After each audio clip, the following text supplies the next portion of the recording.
Welcome back to another technical deep dive here in the debug zone.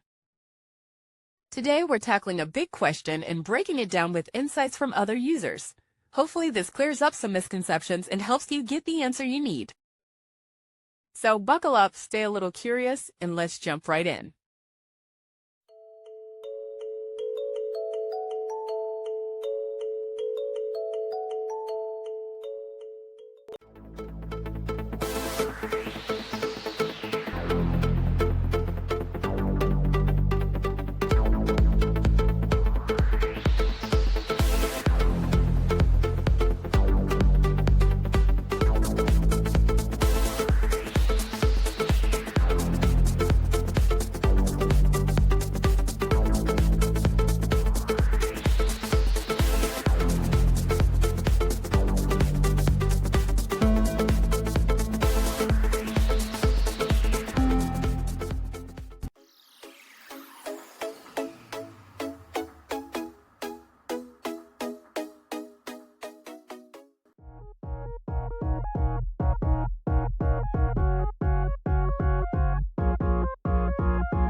And that's a wrap.